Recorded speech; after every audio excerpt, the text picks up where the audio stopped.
स्वप्न लोग Bhiwandi TV news सबसे तेज।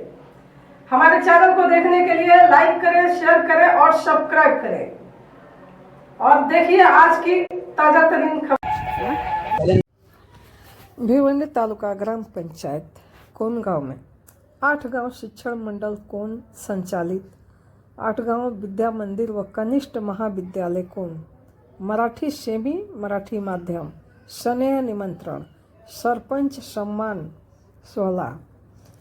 हम आपको बता दें कि इस अवसर पर प्रमुख उपस्थिति थी माननीय श्री प्रकाश पाटिल साहब उपदेते शिवसेना, विशेष मान्यवर श्री महेश महात्रे सरपंच कालवार, प्रमुख मान्यवर श्री बालाराम कराले अध्यक्ष, प्रमुख मान्यवर श्री मधुकर महात्रे उपाध्यक्ष, श्री द्वारिका नाथ पाटिल सचिव, श्री रमेश कार्यालय सह सचिव, श्री राजेश महात्रे खजिनदार, आपले विनीत डॉक्टर श्री संजय नागावकर, श्री सुधाकर सालुंके, श्री विनोद महात्रे मुख्य अध्यापक, उप मुख्य अध्यापक व पर्यवेक्षक इस अवसर पर मौजूद थे। और हम आपको बता दें कि जो सरपंच वहाँ पे उपस्थित हुए थे जिनका स्वागत सम्मान किया गया था, और आप देख सकते हैं कि प्रकाश पाटिल साहब का भव्य स्वागत हो रहा है बच्चों द्वारा जब वो आए हैं, और दीप प्रज्वलित कर वो जो है कार्यक्रम का शुरुआत होने वाला है। तो हम आपको बता दें कि ग्राम पंचायत कोन की सरपंच रेखा सदाशिव पाटिल, पिंपलास की सरपंच विलास दास गुड़के, गोवा के सरपंच पूजा सागर पाटिल, सरौली के सरपंच राज दिनकर ठाकरे, वेले भटाले के सरपंच ताराबाई राम मुकादम और पिंपलनेर की सरपंच सोनाली जीवन गायकवाड़ मैडम और सुरई सारंग की मोनिका निवृत्ति पाटिल की सरपंच, और विशेष तौर पे कालवार के जो महेश महात्रे साहब हैं वो उपस्थित थे। आप सभी को पता है कि वो वकील भी हैं और उन्होंने जो स्कूली बच्चों को और स्कूल को बहुत ध्यान दे रहे हैं, और इसी वजह से उनके ग्राम पंचायत को इनाम भी मिला हुआ है। तो चलिए हम आपको दिखाते हैं वहाँ का कुछ दृश्य, मानवरों का स्वागत सम्मान, और जो मान्यवर आए हुए थे उन्होंने भी चंद शब्द कहा है, तो उसे आपको सुनना चाहिए। आडगाव शिक्षण मंडळ संचालित आडगाव विद्या मंदिर व कनिष्ठ महाविद्यालयाने बरं का आधार घातला, तर याचा थोडक्यात उहातो व आज 100% निकालापासून भव्य इमारत जी आपल्यासमोर उभी आहे ती इमारत उभी करण्याचं संपूर्णपणे योगदान या आमच्या इथे बसलेली मंडळी आहे। परंतु कार्यक्रमाचा संस्थेचा असलेला उद्देश आणि त्या कार्यक्रमासाठी व्यासपीठावर उपस्थित असलेले संस्थेचे अध्यक्ष बालाराम कराले साहेब आणि उपाध्यक्ष सन्माननीय या संस्थेचे सर्व संचालक, त्याचबरोबर ग्रामपंचायतीचे ज्यांचा सन्मान सोहळा या ठिकाणी आयोजित केलेला आहे ते सर्व सरपंच आणि संस्थेचे स्टाफ, शिक्षक, विद्यार्थी, उपस्थित सर्व सन्माननीय।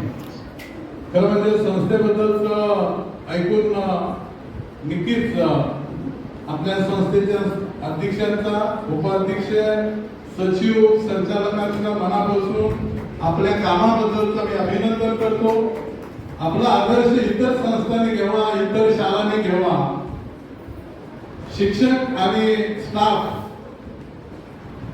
ज्या आत्मविश्वासाने संस्था चालकांची बाजू मांडत आहेत आणि संस्थेची बाजू मांडत आहेत, त्याच्यामुळे नक्कीच चांगलं काहीतरी होत आहे ते पाहायला या ठिकाणी मिळतो, या गोष्टीचा सुद्धा आनंद आहे.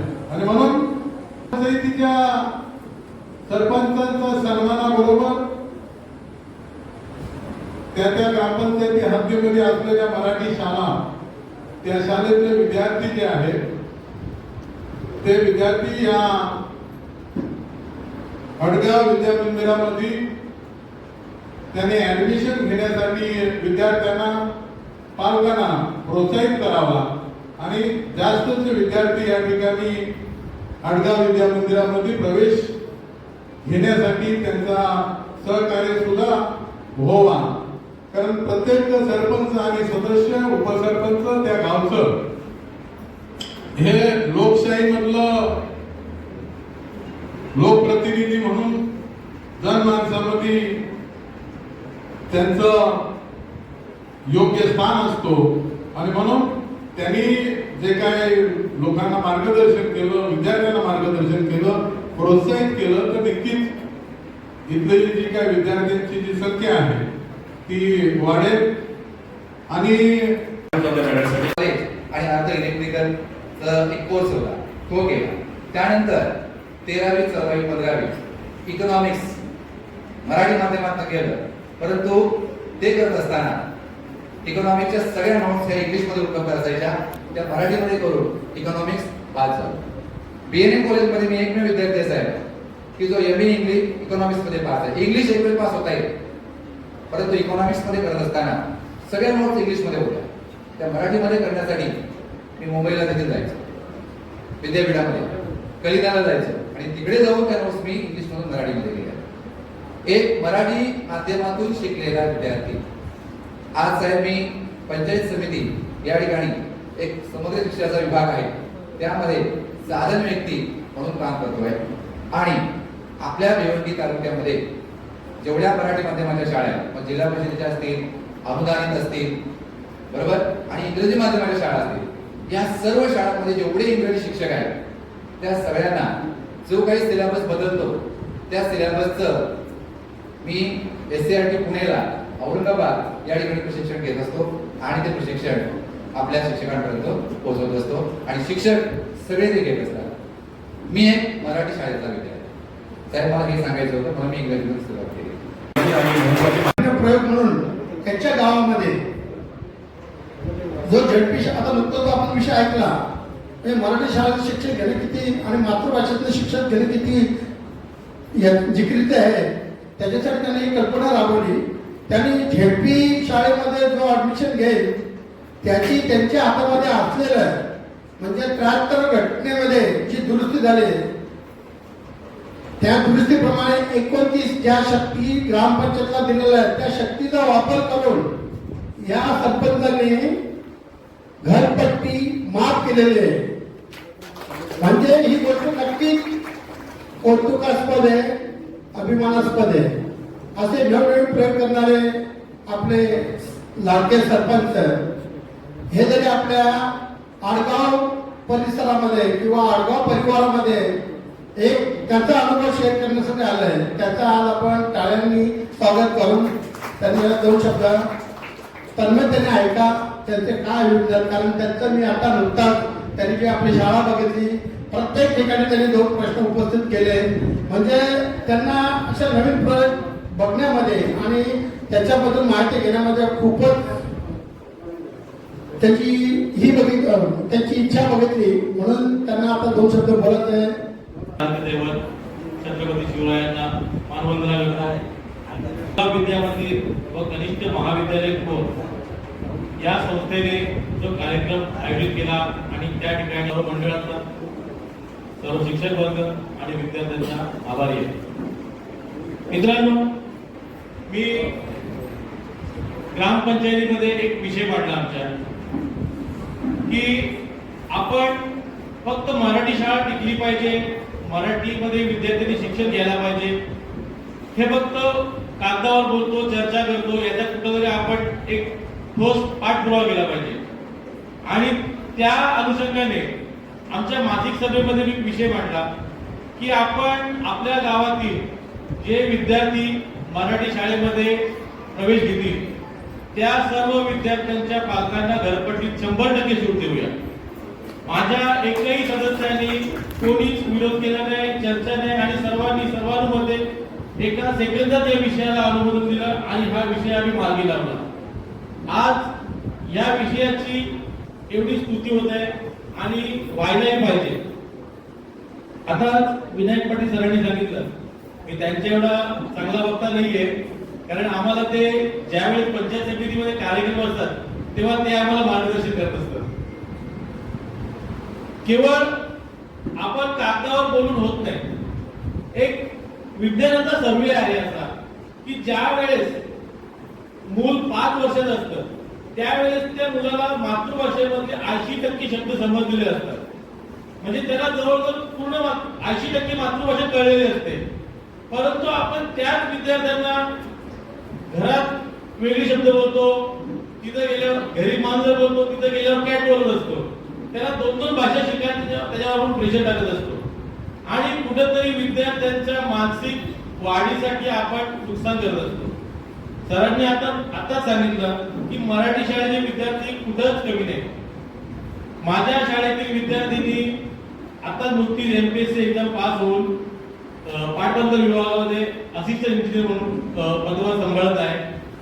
तसेच मी तुम्हाला या ठिकाणी शब्द देतो या व्यासपीठावरला, येत्या 5 वर्षामध्ये माझ्या गावातील एक तरी विद्यार्थी IAS होईल याची मला गॅरंटी.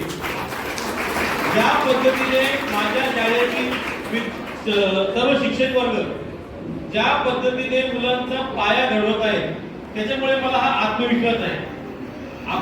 हे देखील या कार्यक्रमात उपस्थित आहे. आपण जिथे असाल विचार तुमच्यावर यायचा आहे.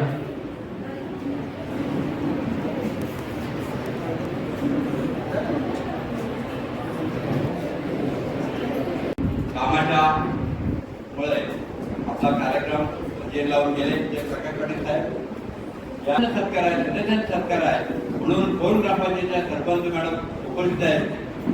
त्यानंतर धन्यवाद देतो. खरोखर त्यांना सरपंचांबद्दल आणि सदस्यांबद्दल काळजी आहे आणि या गावच्या सरपंच असल्यामुळं त्यांना इथे प्रमुख म्हणून बोलावलेलं आहे. विशेष म्हणजे आजचा कार्यक्रम हा सरपंच आणि सदस्य या भागातील त्यांचा सत्कार किंवा त्यांना एक मान द्यायचा म्हणून कार्यक्रम आयोजित केलेला आहे. मी विनायक पाटील आता जे पंचायत समितीचे पदाधिकारी आहेत त्यांनी चांगलं मार्गदर्शन केलं. मी या संस्थेला एक विनंती करेन की हे उपक्रम करत असताना या भागातील ग्रॅज्युएट झालेल्या विद्यार्थ्यांना UPSC आणि MPSC चे कार्यक्रम किंवा त्याच्यासाठी एक मार्गदर्शन केंद्र सुरू करावं आणि त्यासाठी आपला तर मी माझी विद्यार्थी संघटना आत्मा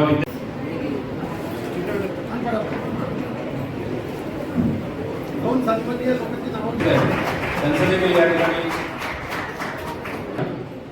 सौरेखा दिली एक फोटो घेण्यात येईल.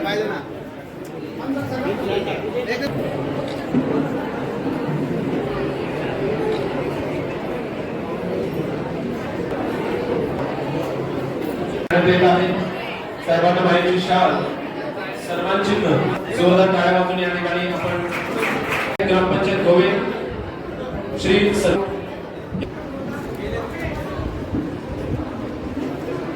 जोरदार साहेब यथोचित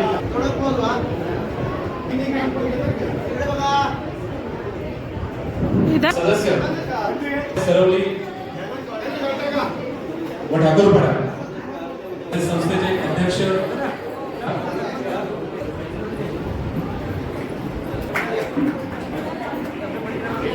खूप ताबत चाललेले आहे आणि काही कार्यक्रमांमध्ये पाहुण्यांच्या वेळेनुसार आपल्याला बदल करावा लागले. त्याच्याबद्दल मी प्रथमतः संस्थेच्या वतीने दिलगिरी व्यक्त करतोय. परंतु सत्कार समारंभ करत असताना अनेक सदस्य सन्माननीय सरपंच त्यांच्या वेळेनुसार ते आले त्यामुळे कार्यक्रमामध्ये दिलगिरी झाली. तरी कुठल्याही कार्यक्रमामध्ये दिलगिरी होत असते आणि तुम्ही ते सहन करता त्याबद्दल तुमचं नक्कीच कौतुक करण्यात येत आहे. सांगायचा भाग विशेष म्हणजे आम्ही सत्कार सोहळा का केला त्याचं कारण हे आडगाव परिवार आहे. आडगावमध्ये जे सरपंच उपस्थित होते, सदस्य उपस्थित होते, हे आमच्या आडगाव परिवारातले लोक आहेत आणि आमच्या संस्थेला कळत नकळत त्यांचा कधी ना कधी हातभार लागत असतं. आमच्या संस्थेच्या विकासामध्ये ते नेहमी तत्पर असतात आणि आजूबाजूच्या 8 गावं ही आमची ताकद आहे, ही आमची शक्ती आहे. त्या गावात आम्हाला पाहिजे तेवढी मुलं भेटतात. आज आम्ही 2.5 ते 3,000 लोकांना इथे शिकवत आहे आणि संपूर्ण आडगाव परिसर त्याच्यामध्ये फुलून निघालेलं आहे. या शाळेमध्ये आम्ही पाहिजे तेवढे त्या मुलांच्या मध्ये इव्हेंट्स घेत असतो आणि त्या पद्धतीने संस्थेचा विकास दिवसेंदिवस तलोतलो वाढत चाललेला आहे.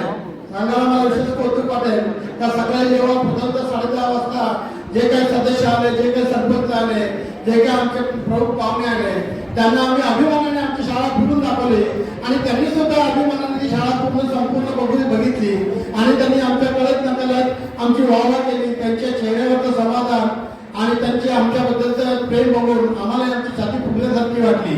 सांगायला हवा असा का आडगाव विद्यामंदिरमध्ये गेल्या 5 वर्षामध्ये जो विकास किंवा अनेक बघता आणि शाळेची प्रगती बघता, मी सांगेन मुद्दामच का ग्रामीण भागामध्ये ग्रामपंचायत हा गावचा कणा असतो. आपल्या भारताच्या घटनेची 43वी दुरुस्ती झाली, त्याच्यामध्ये 29 कामं ही सरकारने ग्रामपंचायतीकडे वर्ग केली. मग त्याच्यामध्ये क्रीडा आलं, प्राथमिक शिक्षण आलं, माध्यमिक शिक्षण आलं आणि त्याच्यामध्ये कसा घडला जाईल त्याचं उत्तम उदाहरण म्हणून आपण महेश पत्रतेचा सत्कार केला. त्यांनी त्या 29 मधलं जी कामं केली खरोखर त्यांचा सत्कार करण्यासारखा वर्ग होता. आमची इच्छा अशी होती की आमचे जे सदस्य आडगावात परिसर असले त्यांना काही नवीन कल्पना सुचल्या असतील ते त्यांनी कदाचित मांडण्याचा प्रयत्न केला असता आणि त्याचा अनुकरण दुसऱ्या गावाने घेतला असता. मी या स्टेजवरनं पिंपळास गावचं मी मुद्दाम अभिनंदन करतो की त्यांनी महेश पत्राचं अनुकरण करून त्यांनी या स्टेजवरनं डिक्लेअर केले पिंपळास गावामध्ये त्यांची घरपट्टी माफ केली. खरोखर आपण जर वैचारिक आदान-प्रदान केला तर त्या पद्धतीने नक्कीच आपली प्रगती उतरवलं. मुद्दामून त्यांचं अनुकरण करणं चुकीचं असते, परंतु ग्रामपंचायत उत्पन्न सोर्स ही घरपट्टीच असते.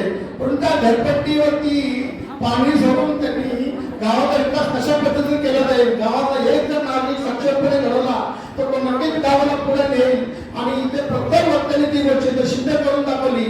आज माझ्या आडगाव शाळेमध्ये पाहिजे शिक्षण आपण देतोय आणि मी तर अभिमानाने सांगेन माझा 5वीला साहेब माझा विद्यार्थी 5वीला 2100 रुपये फी घुसतो, तो 10वीला 2100 रुपयामधून बाहेर निघतो. म्हणजे आम्ही अल्प दरामध्ये अल्प फीमध्ये काम करत असतो आणि त्यांना आमची स्पर्धा कल्याण शहराशी आहे, आमची कॉम्पिटिशन कल्याण शहराशी आहे. आम्ही त्या पद्धतीने विद्यार्थ्यांना वर्ल्ड क्लास विद्या द्यायचा प्रयत्न करतो. आता नुकत्याच आमच्या पुढच्या भविष्यातले इथं एक टप असेल, क्रिकेटची इंडोर गेम असतील, त्याच्यानंतर नेटमध्ये असतील, त्याच्यानंतर मी संजय कराळे साहेबांचा जो नुकताच गोळेगावच्या सरपंचांचा सत्कार केला ते कबड्डी असोसिएशनचे उपाध्यक्ष ठाणे जिल्हा, त्यांनी मला शाळेमध्ये प्रो कबड्डी वरती तुम्हाला मॅच मी दाखवल्या वरच्या माझ्या हॉलमध्ये तर त्यांनी इथं कबड्डी प्रो कबड्डी चालू केलेली आहे. म्हणजे भविष्यामध्ये आम्ही स्पोर्टला सुद्धा प्राधान्य देणार आहे. केला आणि ही संस्था आता पुढे सुद्धा आपल्यावर कुटुंब राहणार आहे. कारण जे विद्यार्थी तुमच्या गावामध्ये आपल्या गावामध्ये त्या गावात कशी सगळ्यात जास्त माझं भाषण चालू असताना कोणी उठायचं नाही आणि बोलायचं पण नाही. लक्षात ठेवा, आभार मानतो. परिस्थितीमध्ये सरपंचाचा आदेश मानून गावामध्ये काय घडतं काय बिघडतं हे पाहिलं पाहिजे. आज आपल्याला सगळ्यात जास्त जर गरज असेल तर शिक्षणाची गरज आहे. शिक्षणामध्ये कोण गरीब आहे, कुठल्या परिस्थितीत तो वागतो, कुठे जातो हे सगळं बघून ग्रामपंचायत सदस्यांनी या शाळेमध्ये सगळं त्या विद्यार्थ्यांना पाठवले पाहिजे. आपल्याला सगळ्यात मोठा फीडबॅक आहे तो शिक्षणच आहे. एखादा बोकड कापला तर 100 लोक जमतील, पण एखादा लेक्चर लावला शाळेतला तर 10 लोक जमणार नाही. अशी परिस्थिती आहे आणि ही परिस्थिती आपल्याला बदलायची आणि हे बदलासाठी आपण प्रत्येक सदस्यांनी, प्रत्येक शिक्षकांनी, प्रत्येक सरपंचांनी या व्यवस्थेचा भाग आपण आत्मसात केला पाहिजे. आम्हाला काय शिकायची गरज होती तो स्वतः परमेश्वर होता. पुढे शिकला माहिती का तुम्हाला, एका वनात जाऊन शिकला. उपस्थित असलेले संस्थेचे अध्यक्ष आणि आजच्या कार्यक्रमाचे अध्यक्ष आदरणीय बाळादादा कराळे वेळात वेळ काढून या कार्यक्रमासाठी उपस्थित राहिले त्याबद्दल शाळेच्या वतीने मी त्यांचे आभार मानतो. तसेच प्रमुख पाहुणे म्हणून आदरणीय प्रकाश पाटील साहेब वेळात वेळ काढून इथे कार्यक्रमाला उपस्थित राहिले, त्याबद्दल संस्थेच्या वतीने आणि शाळेच्या वतीने मी त्यांचे आभार मानतो. तसेच कालवार ग्रामपंचायतचे सरपंच आदरणीय महेशदादा म्हात्रे हे सुद्धा वेळात वेळ काढून या कार्यक्रमासाठी उपस्थित राहिले, त्यांचेही मी शाळेच्या वतीने आभार मानतो. उपस्थित सर्व आडगाव परिवारातील सरपंच, ग्रामपंचायत सदस्य, संस्थेचे पदाधिकारी, सर्व सदस्य वेळात वेळ काढून कार्यक्रमाला उपस्थित राहिल्यामुळे मी शाळेच्या वतीने आणि संस्थेच्या वतीने त्यांचेही आभार मानतो. तसेच खूप वेळापासून इथे उपस्थित राहिलेले शाळेचे कॉलेजचे विद्यार्थी, ते वेळात वेळ काढून इथे उपस्थित राहिले, शाळेच्या वतीने त्यांचेही आभार. या कार्यक्रमासाठी ज्यांनी प्रत्यक्ष व अप्रत्यक्षपणे सहकार्य केलं त्या सर्वांचे मी पुनश्च आभार मानतोय आणि अध्यक्षांच्या परवानगीने हा सोहळा संपन्न झाला असं जाहीर करतोय आणि कार्यक्रमाची सांगता वंदे मातरम होईल. धन्यवाद.